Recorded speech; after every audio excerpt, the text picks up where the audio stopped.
According to the WHO's surveillance chart, when schools were ordered shut in March 2020, worldwide confirmed test positive COVID-19 cases were over 500,000. Now, COVID-19 test positive cases worldwide exceeds 23 million with over 800,000 deaths. Despite these unbelievable numbers, countries around the world are pushing for the reopening of schools for in-person learning. 1. In spite of the United States government top COVID-19 advisor, Dr. Deborah Birx, saying this week that she wished the United States had a stricter lockdown earlier this year, like Italy's lockdown, to control the spread.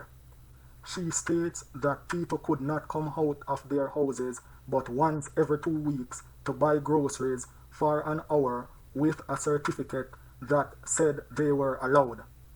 Yet, the President of the United States is pushing for in-class learning and threatened to pull federal funding for schools that do not reopen fully.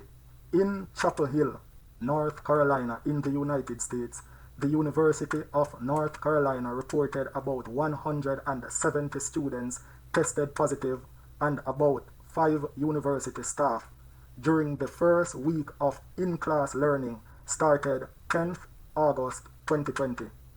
As a result, the university has changed all undergraduate classes to online instructions started August 19, 2020.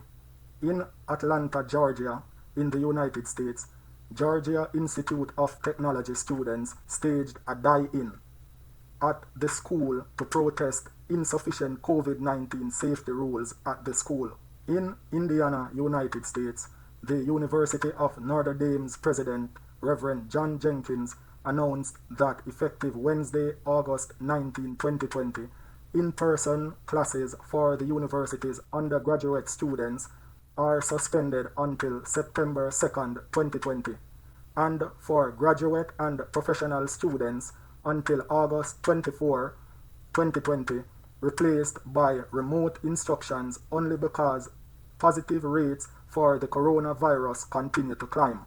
The United States has over 5.5 million cases with over 174,000 deaths. 2. In Ontario, Canada, for both elementary and secondary students, in-person class learning will be optional for the 2020-2021 school year. This will allow parents to make decisions in themselves and their children's best interest. Even children doing in-class learning will only be scheduled to attend class at least 50% of instructional days. Ontario, Canada's provincial government said schools will be supported by up to 500 public health nurses phased in to assist with local health protocols. Teachers and other staff will be provided medical masks and eye protection. Students grades 4 to 12 will be required to wear non-medical or cloth masks indoors, in school, including in hallways and during classes. Students in kindergarten to grade 3 will be encouraged but not required to wear masks in indoor spaces. In order to reduce risk of transmission and to support contact tracing, school boards are to develop timetables that over a 1 to 2 weeks period limit indirect and direct student contacts to approximately 100 students in the school. The death of a 19-year-old healthy boy in Quebec, Canada, from complications caused by COVID-19 in mid-August 2020 has caused new worries for the Canadian government on the risk to young people returning to school. Canada has over 124,000 cases with over 9,000 deaths. 3. In the United Kingdom, the government is pushing for the reopening of school with in-class attendance. The Department of Education issued contingency plans to schools for outbreaks.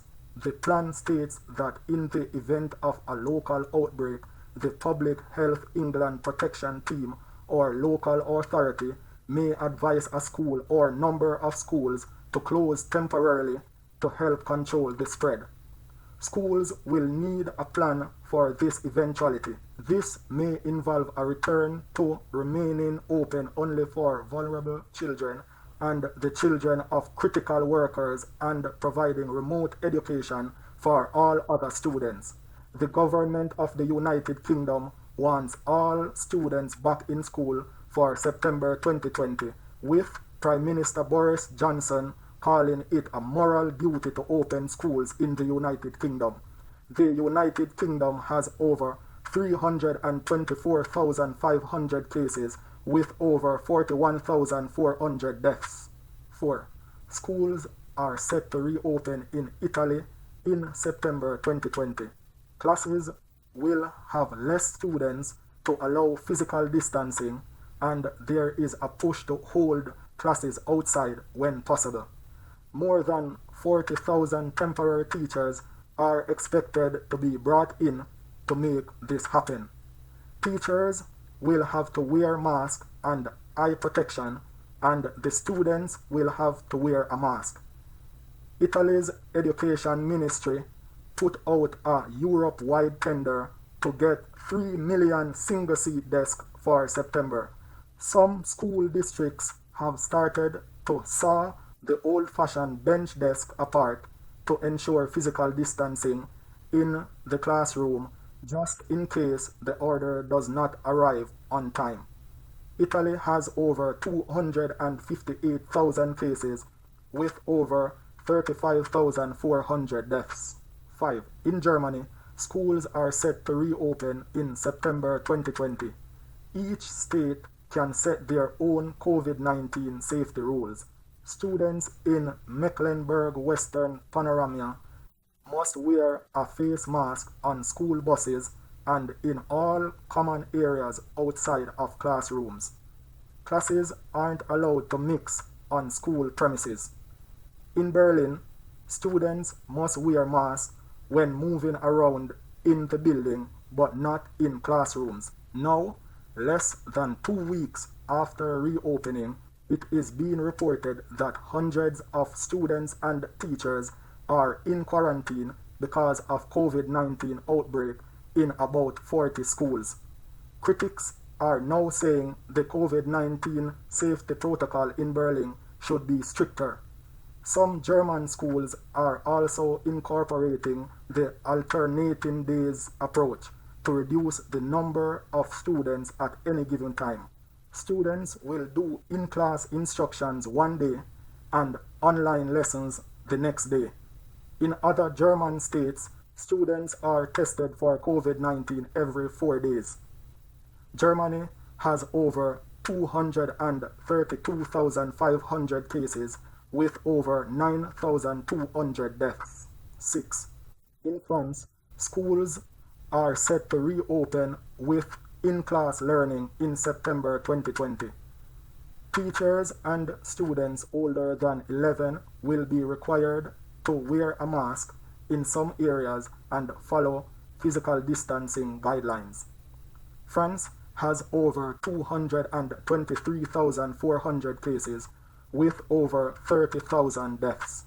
Japan has a similar approach with added daily temperature checks, although fever is not always a COVID-19 symptom among children. Japan has over 61,500 cases with over 1,100 deaths.